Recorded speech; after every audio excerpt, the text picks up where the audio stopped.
Dopo anni di assenza, le imprese agrigentine saranno presenti alla Fiera di Milano, l'Artigiano in Fiera, grazie al sostegno del Libero Consorzio Comunale di Agrigento. Finanziati dall'assessore regionale al territorio e ambiente della regione, 70 parchi ambientali in Sicilia, tra cui 6 in provincia di Agrigento. Si è concluso oggi al Palacongressi l'edizione 2025 del convegno di studi pirandelliani con la consegna dei premi. La Guardia di Finanza scopre un'evasione da 1,5 milioni di euro sull'utilizzo delle concessioni demaniali marittime e la DDA di Palermo chiede il rinvio a giudizio per il netturbino di Agrigento che deteneva l'arsenale della mafia di Villa Seta. A Favara scoperti diversi gatti avvelenati, l'intervento del sindaco Palumbo, rissa in famiglia, scoperti droga durante i controlli dei militari. L'aeroporto di Comiso aumenta i voli per Torino e Bologna. Concerto ieri sera dell'agrigentino Andrea Panicola con la musica di Bossa Nova.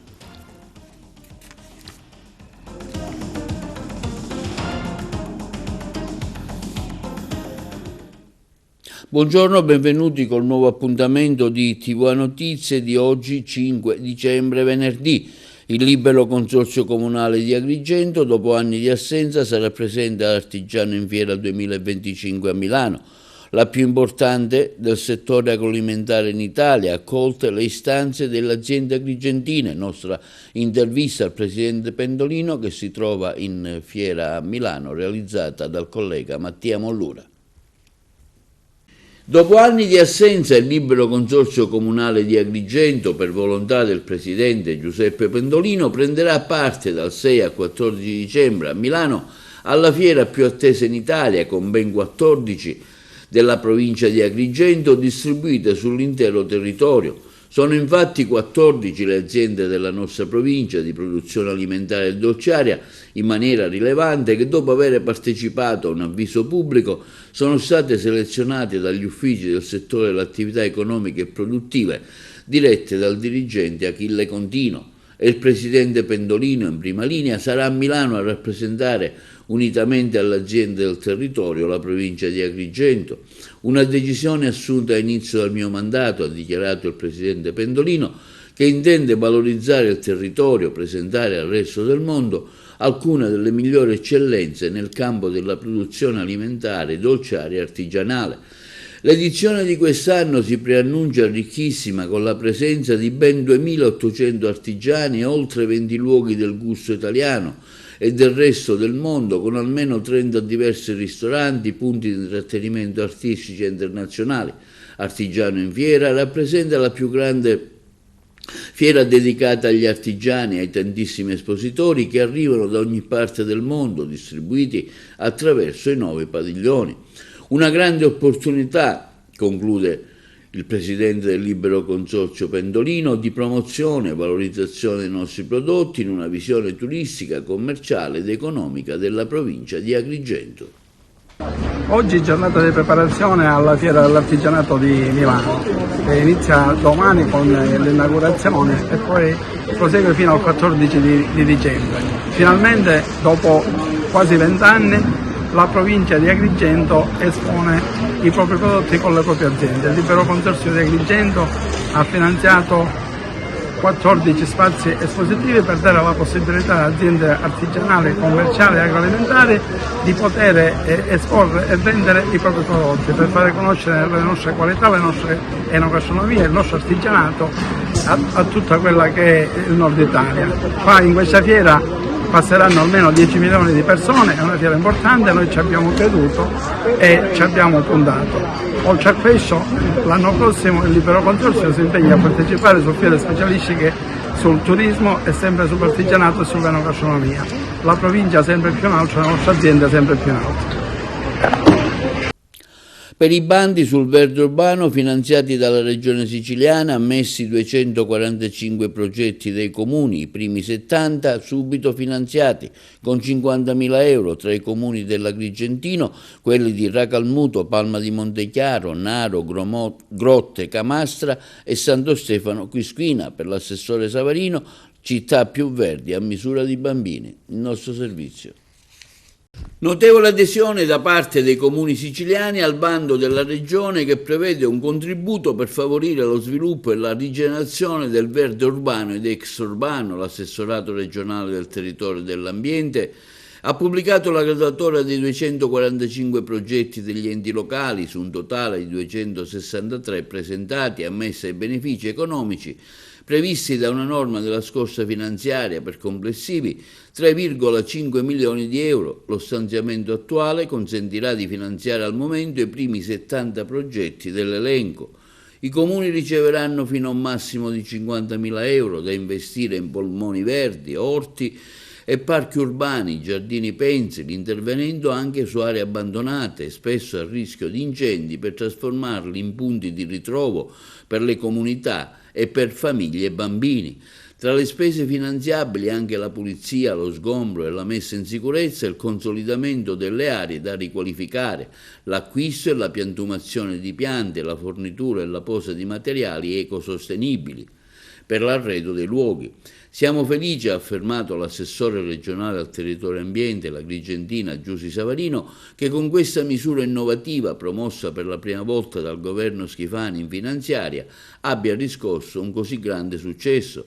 Ciò dimostra una notevole sensibilità da parte delle amministrazioni locali impegnate nella rigenerazione di aree e polmoni verdi al fine di prevenire incendi, mitigare gli eccessi termici che caratterizzano in particolare l'ambiente urbano, favorendo l'incremento di permeabilità dei suoli per facilitare l'assorbimento delle acque piovane. I fondi a disposizione ci consentono di finanziare già i primi 70 progetti, ma nella prossima legge di stabilità abbiamo previsto altri 5 milioni per arrivare fino a 170 interventi. Sono progetti, conclude la Savarino, che contribuiscono a combattere gli effetti dei cambiamenti climatici sul territorio, con un'attenzione per rendere le nostre città più a misura di famiglie e di bambini.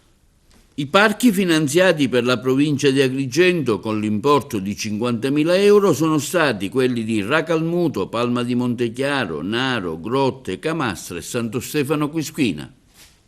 Incentivi regionali per le imprese, innovazione e start-up al centro di un incontro organizzato a Palazzo dei Normanni a Palermo da Asso Imprese Federazione Unica, una tappa che fa parte di un percorso itinerante per tutta l'Italia per favorire il dialogo tra le imprese, gli enti pubblici, le istituzioni e il mondo del lavoro. I colleghi di Palermo. Assessore, un ulteriore passo in avanti per aiutare le piccole e medie imprese. C'è tanto da fare ancora? Sì, il governo regionale è sempre stato particolarmente attento al mondo delle piccole e delle medie imprese che costituiscono ancora oggi l'ossatura dell'economia regionale siciliana. La legge di stabilità che abbiamo presentato attualmente all'esame della Commissione Bilancio e prossimamente verrà incardinata presso l'Assemblea regionale contiene molte misure che confermano l'attenzione del governo, riteniamo, per il mondo delle imprese, in particolare delle piccole e delle medie imprese. Faccio riferimento ad esempio alla misura che costituisce un po' l'ossatura della manovra, che è Decontribuzione Sicilia, con la quale la Regione assumerà il 10% del costo del lavoro per i nuovi assunti in tutti i settori dell'economia, in tutti i settori del mondo imprenditoriale siciliano, quindi una misura trasversale che speriamo possa essere apprezzata e utilizzata appunto da tutte le imprese. Questo convegno è organizzato da Assoimpresa e da Unica, perché oggi firmeremo un protocollo che ci vedrà insieme negli anni futuri per quanto riguarda diciamo dei servizi, più servizi e più opportunità per le nostre imprese associate. Insieme abbiamo pensato di organizzare questo convegno e di dedicarlo alla crescita occupazionale che negli ultimi 3 anni c'è stata in Sicilia, accompagnata naturalmente da una crescita economica e viceversa naturalmente. Una crescita che vede protagonista la Sicilia in un percorso che naturalmente viene fuori da diciamo da più imprese per esempio nel settore turistico, più imprese nel settore dei pubblici esercizi e quindi naturalmente più occupazione. Non è che sono finiti i problemi in Sicilia, però naturalmente questa crescita ci fa ben sperare. Ricordiamoci che negli ultimi 15 anni veniamo fuori da una crisi economica incredibile, parliamo della bolla economica americana, e poi negli ultimi anni dal Covid, quindi non era pensabile, tant'è che rispetto diciamo al resto dell'Italia siamo stati la regione che è cresciuta di più. Questo incontro servirà per fare il punto tra le politiche regionali messe in atto dall'attuale governo regionale siciliano e la contrattazione collettiva nazionale e decentrata, per cercare di capire quali e come possono essere le sinergie per migliorare le performance della piccola e media impresa nel settore del terziario, perché noi come associazione siamo vocati per il settore del commercio, turismo e dei servizi alla persona e alle imprese. Tra le luci colorate e la consueta corsa ai regali, il Natale si avvicina portando con sé festa e gioia, ma anche un pensiero speciale per chi trascorrerà queste giornate in ospedale. A San Giovanni Dio di Agrigento, la locale associazione AVULS, guidata dalla presidente Maria Aurora Tabuso, ha deciso ancora una volta di trasformare questo sentimento in un gesto concreto. I volontari hanno realizzato un albero di Natale a costo zero, costruito interamente con cartone e cartapesta, materiali semplici che però nelle loro mani sono diventati simbolo di vicinanza e speranza. L'albero è stato collocato all'ingresso dell'ospedale come segno di attenzione verso pazienti, familiari e operatori sanitari. Vogliamo portare la nostra vicinanza attraverso un lavoro fatto con passione e amore a chi quel giorno sarà in una corsia dell'ospedale. Quando ci accostiamo a un malato e riusciamo a traspargli un sorriso, abbiamo vinto. Questa è la dichiarazione del presidente Tabuso dell'AVULS di Agrigento. E si è concluso oggi al Palacongressi di Agrigento il 62esimo convegno internazionale di studi pirandelliani. Docenti, studiosi e centinaia di studenti provenienti da tutta Italia hanno preso parte alla cerimonia finale con testimonianze e la consegna dei premi Pirandello 2025. Il servizio di Davide Sardo. Nino Lauretta, tracciamo il consuntivo di questo convegno, giunto quest'anno alla 62esima edizione. Le tue sensazioni, le tue emozioni quali sono? Senz'altro positivo come sempre, i ragazzi hanno partecipato in massa a tutti i laboratori, per cui un grande successo da questo punto di vista, relazioni di altissimo profilo, e quest'anno c'è questa novità di questo piccolo ma importante passo ad Agrigento, e abbiamo voluto chiudere al Palacongressi per dare, insieme al direttore del parco che ha provveduto tramite il Consiglio alla istituzionalizzazione del convegno, appunto un passo per un più completo ritorno l'anno prossimo, che speriamo sinceramente possa avvenire. Ecco, questo ritorno, seppur parziale ad Agrigento, per lei, per il centro, per la sua famiglia, che sapore ha?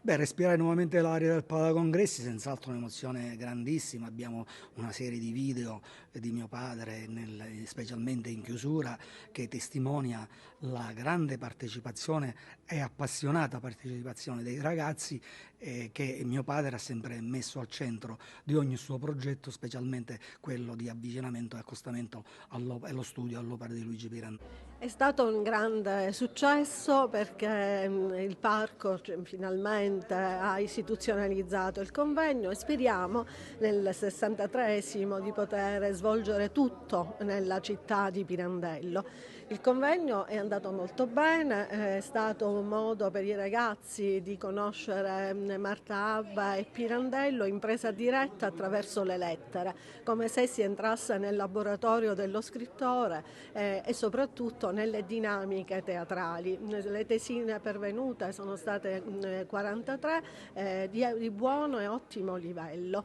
Possiamo considerarci contenti e siamo già pronti per il 63esimo convegno su Uno, Nessuno e 100.000 a 100 anni dalla pubblicazione del romanzo, che nel 25 era stato pubblicato a puntate nella fiera letteraria, una rivista, e poi nel 26 ha avuto l'edizione completa.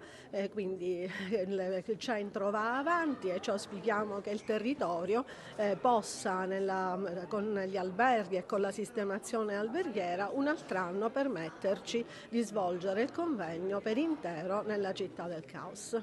È stato un convegno di grande vitalità e anche insolito per il fatto che i ragazzi questa volta, alla fine delle relazioni anche dotte dei docenti, hanno preso l'assalto, hanno preso il microfono e hanno fatto delle domande che mostravano il loro coinvolgimento, che è una cosa che io sul piano personale ho sempre auspicato.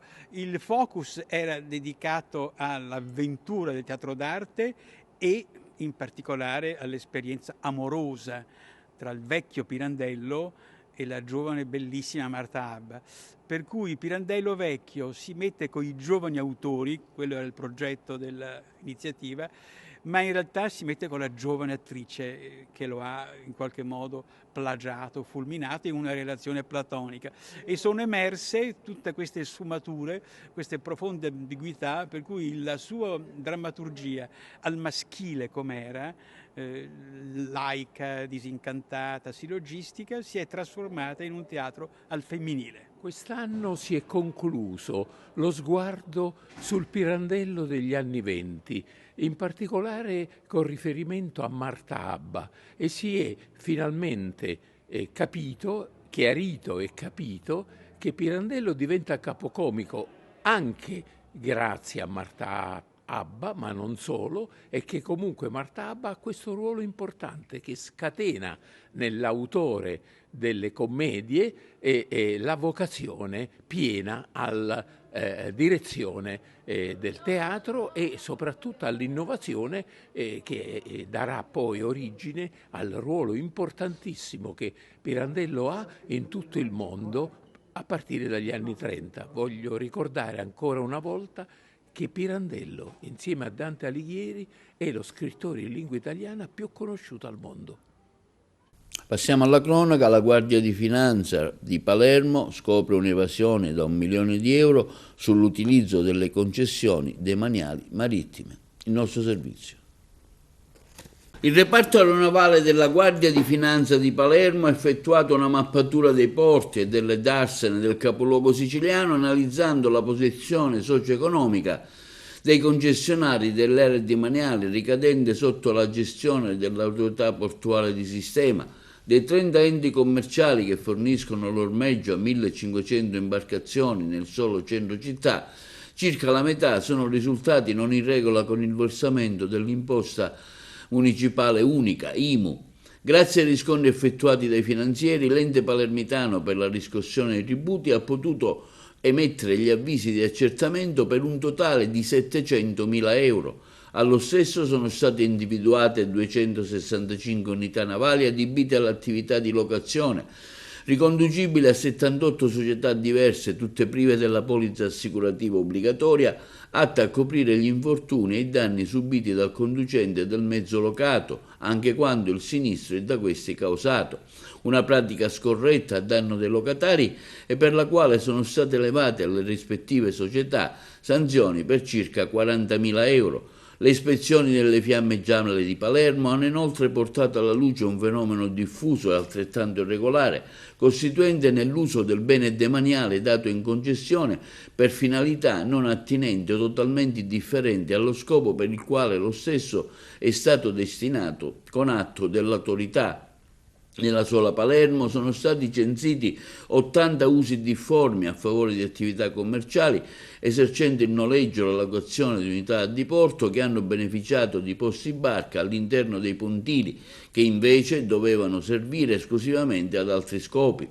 I titolari delle concessioni demaniali hanno consentito il detto uso difforme del bene traendone un vantaggio economico con i contratti di affitto dei posti barca e garantendo a loro volta la società di charter di turno che ne ha potuto impropriamente beneficiare e sono stati sanzionati per un importo complessivo di 250.000 euro al fine di garantire il corretto utilizzo del demanio marittimo quale bene pubblico dello Stato, nonché la tutela delle entrate e la leale concorrenza tra gli operatori della nautica, settore strategico per l'economia del territorio. La Guardia di Finanza affianca le amministrazioni centrali e gli enti locali nell'adozione di una strategia antifrode finalizzata al contrasto degli illeciti e a rafforzare le attività del controllo amministrativo.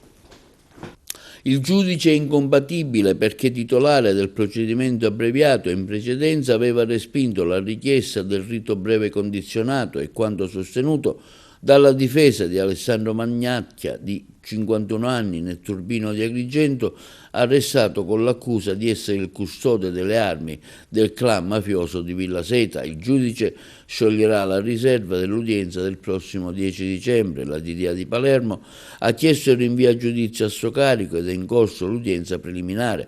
Durante la perquisizione in un terreno di sua proprietà nei pressi di Fondacazzo, i carabinieri trovarono un vero e proprio arsenale, 4 pistole, una granata, una mitragliatrice, una penna pistola, monocolpo, 2 caricatori per mitragliatrice e munizioni di vari calibri. Nel frattempo il giudice per l'udienza preliminare di Palermo, Lorenzo Chiaramonte, ha rigettato la richiesta di scarcerazione per decorrenza dei termini di custodia cautelare per gli altri 26 presunti appartenenti ai clan mafiosi di Porto Empedocle e Villa Seta sotto processo con il rito abbreviato, mentre altri 25 sono già stati rinviati a giudizio.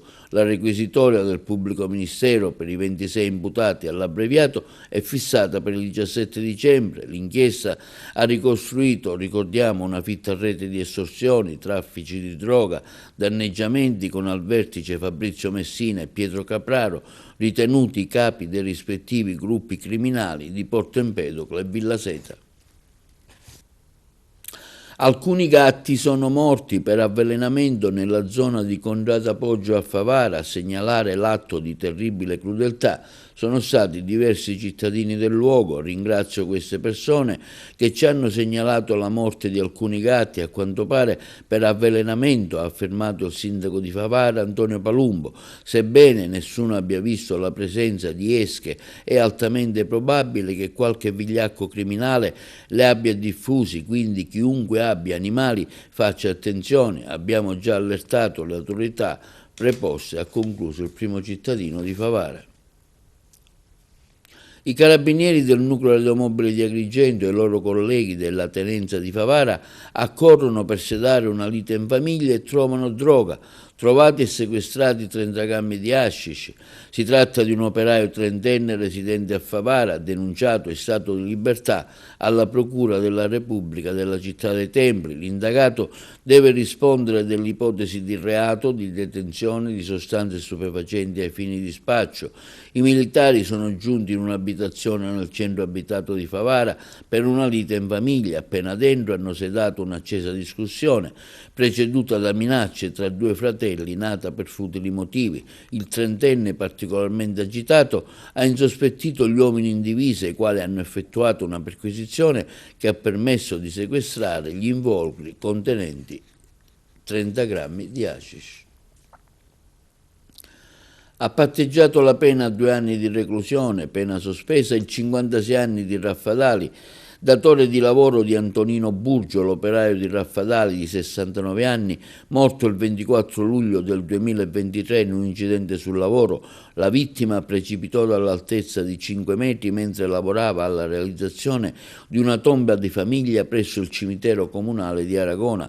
Il GUP ha riconosciuto le attenuanti generiche, ritenendole equivalenti all'aggravante contestata. La condanna per il 56enne accusato di omicidio colposo è stata patteggiata lo scorso 27 novembre, ma l'entità è stata definita nella giornata di oggi. L'imputato è stato anche condannato alla refusione delle spese legali sostenute dalla parte civile. All'epoca del fatto nulla servirono i tentativi di rianimare l'uomo deceduto poco dopo l'arrivo degli operatori sanitari dell'elisoccorso.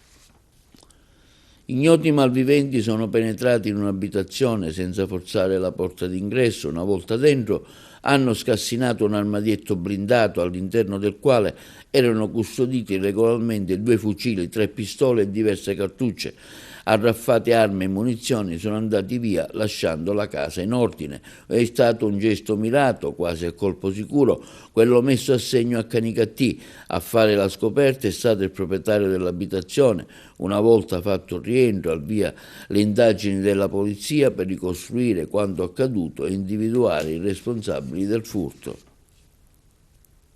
Sciopero nazionale delle lavoratrici e dei lavoratori del Ministero della Giustizia, in prima fila accanto al personale della giustizia i precari dell'ufficio del processo che scendono in piazza per chiedere di essi stabilizzati. I contratti scadranno tra 6 mesi, un sit-in oggi davanti il Tribunale di Palermo. Ce ne parlano meglio i colleghi di Palermo.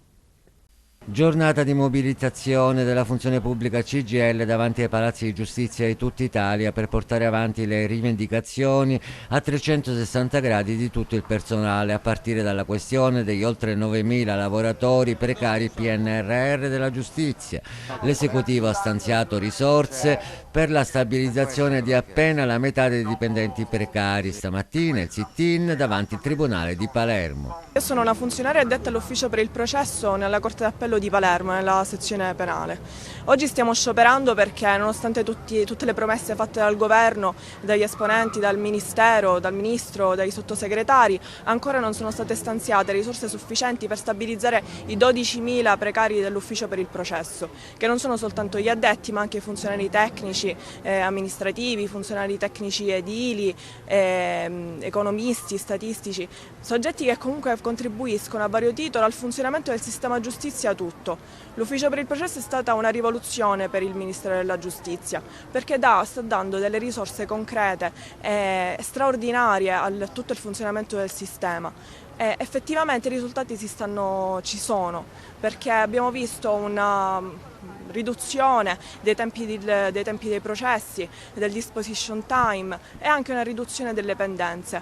Oggi c'è uno sciopero proclamato per tutti i lavoratori della giustizia, in maniera particolare per i ragazzi precari del PNRR, circa 12.000 in tutta Italia, che nonostante siano già passati oltre 3 anni, meritano giustamente una stabilizzazione. Questa stabilizzazione la legge finanziaria ne prevede soltanto per 3.000, non si capisce gli altri 9.000 che fine farebbero. Ci sono promesse per arrivare a 6.000, però ne mancherebbero sempre 6.000. Oggi c'è uno sciopero generale della giustizia con i nostri compagni e le nostre bandiere a Palazzo Vidoni a Roma. Visti però purtroppo i rincari dei prezzi degli aerei, perché purtroppo a Palermo e in Sicilia siamo isolati e isolani, no? Rincari del 900%, non siamo stati in grado di poter mandare tutte queste lavoratrici e lavoratori a Roma a manifestare. Linea alla regia per la pubblicità.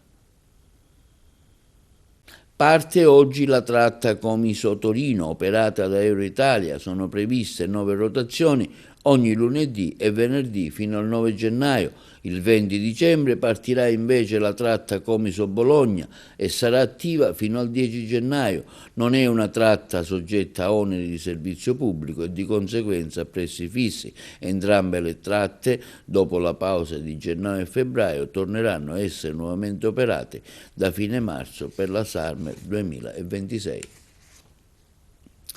Al via il progetto dell'ASP in comune sportelli di prossimità per semplificare l'accesso ai servizi sanitari. Ce ne parlano i colleghi di Messina.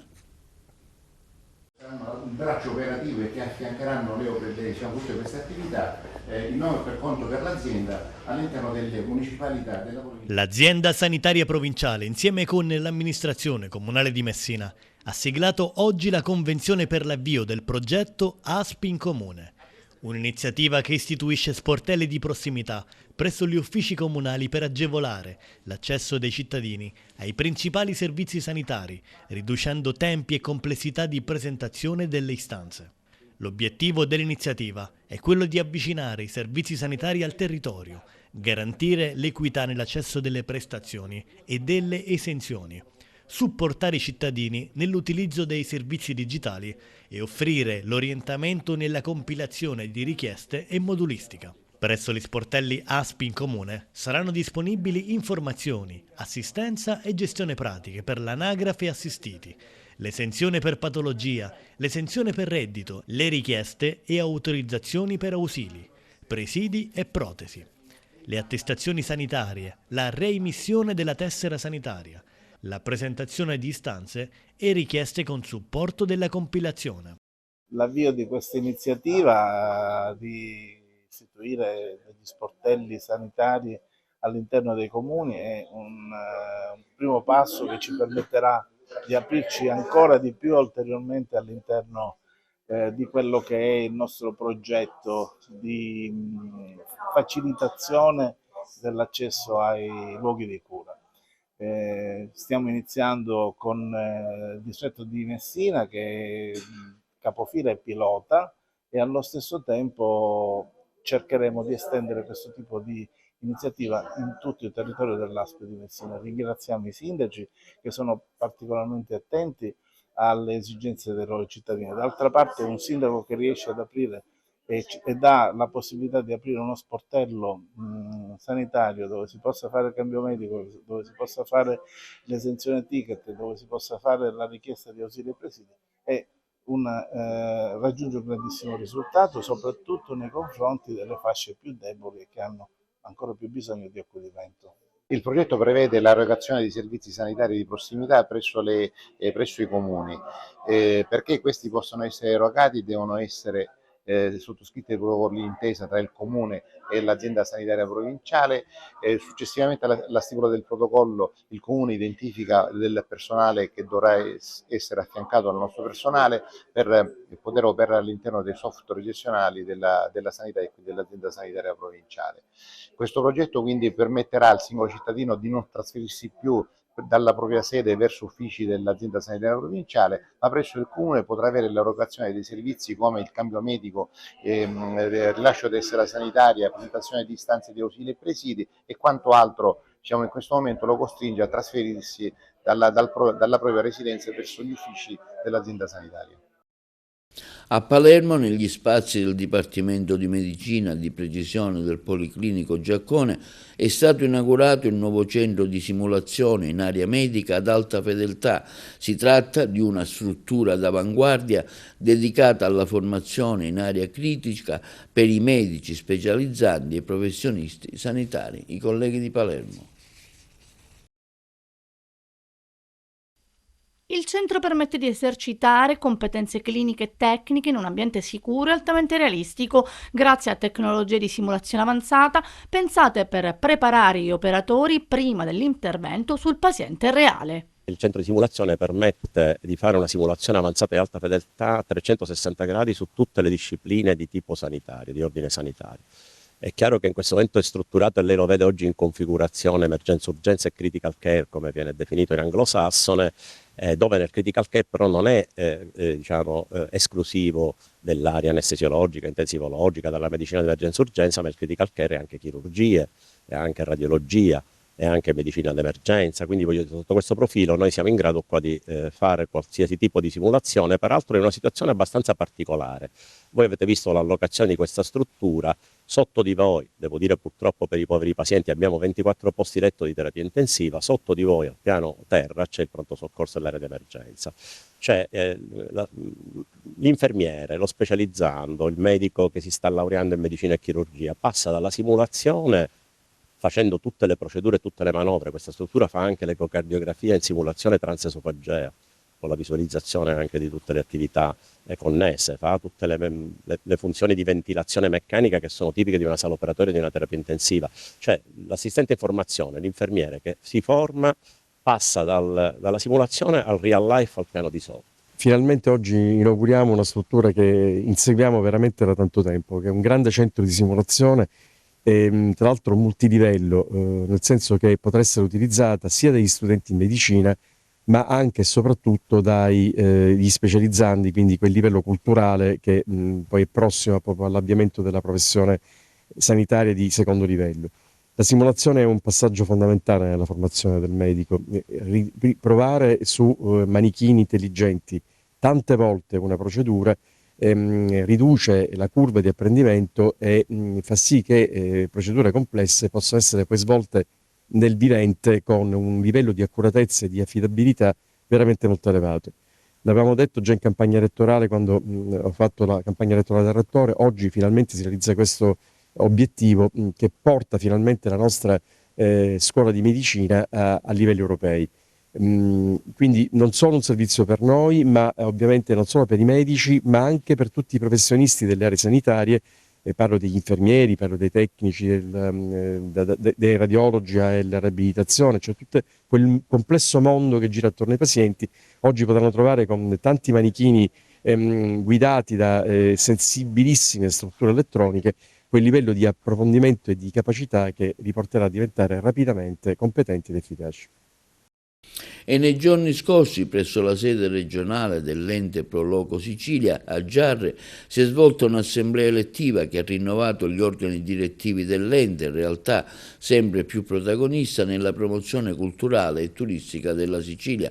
L'assemblea all'unanimità ha riconfermato alla presidenza Salvo Zappalà, il quale ha espresso gratitudine per la fiducia ricevuta, sottolineando l'importanza di una rete territoriale competente e coesa per affrontare le nuove sfide legate alla valorizzazione dell'isola.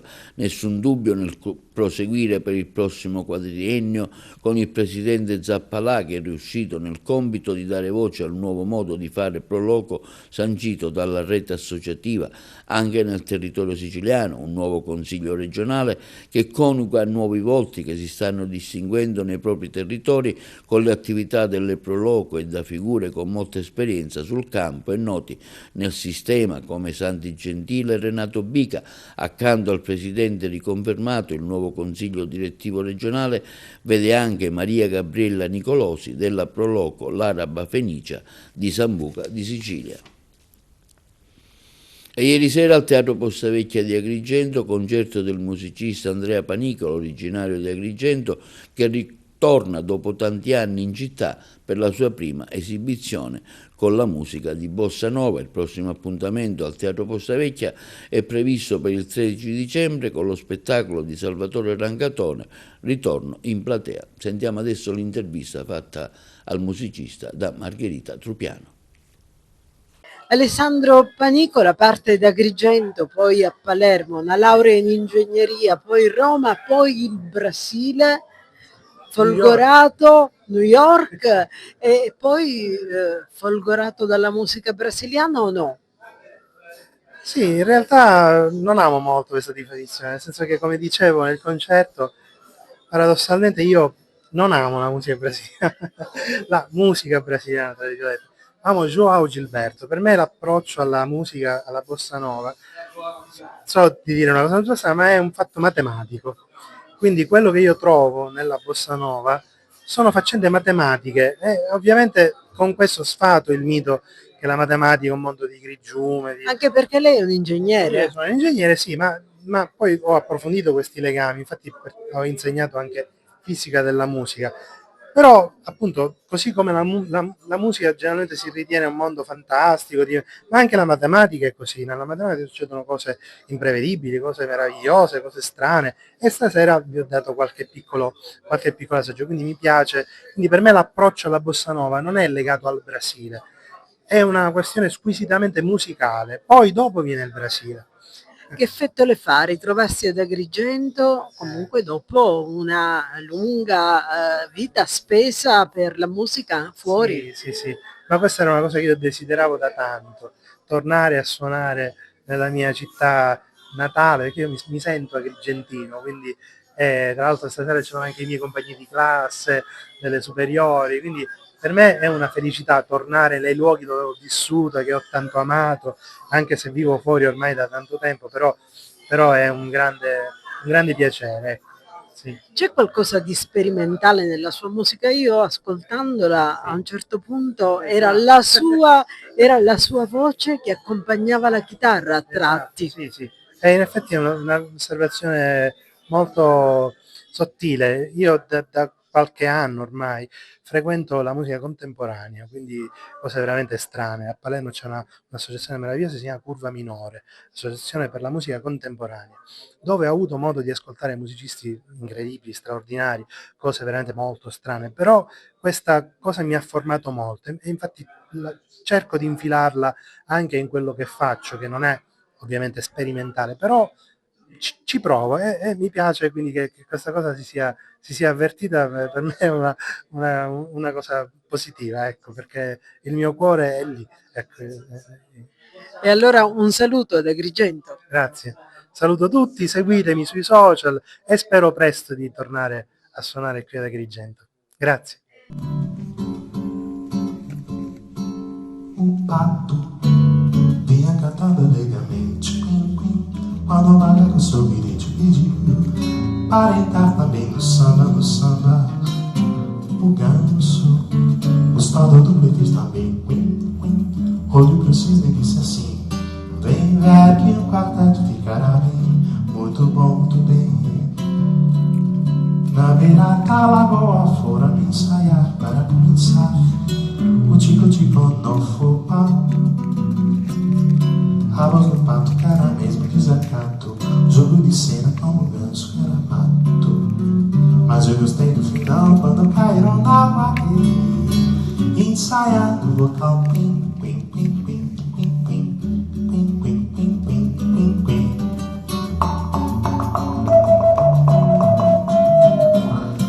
Pim, pim, pim, pim, do, do, do, pim, pim, pim, pim.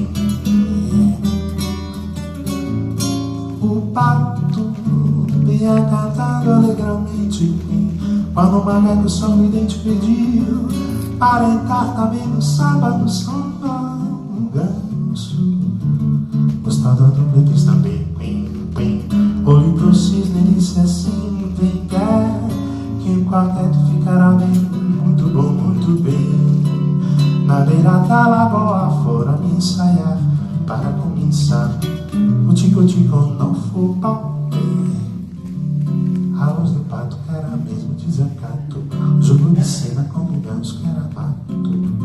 Mas eu gostei do final quando caíram na batida, ensaiando o vocal pim, pim, pim, pim, pim, pim, pim, pim, pim, pim, pim, pim.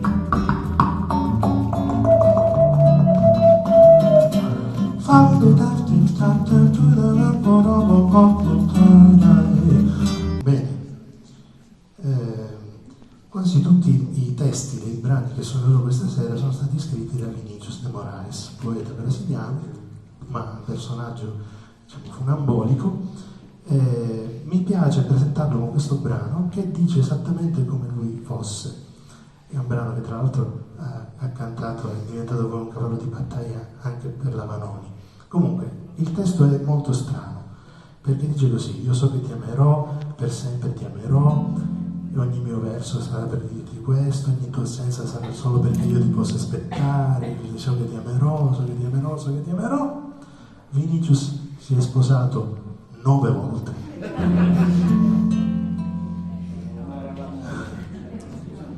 Eu sei que vou te amar por toda a minha vida.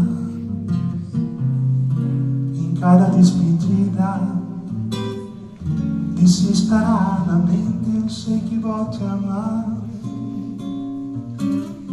E cada verso meu será pra te dizer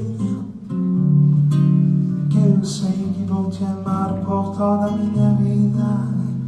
Eu sei que vou chorar por causa da ausência tua, mas cada volta tua, o que esta ausência tua me causou, eu sei que vou sofrer. E questo è tutto per l'edizione odierna di TV Notizie. Vi ricordiamo che i nostri programmi si possono vedere in tutta Italia sul canale 268 del digitale terrestre, per chi ha la Smart TV, in streaming sul sito www.televideagrigento.tv, il telegiornale sul canale 93 di Video Sicilia alle 15 alle 20, con replica la mattina alle 9. Inoltre i nostri servizi si possono visionare sul canale YouTube di TVA Televideo Agrigento. E questo è tutto per oggi e vi auguriamo una buona serata.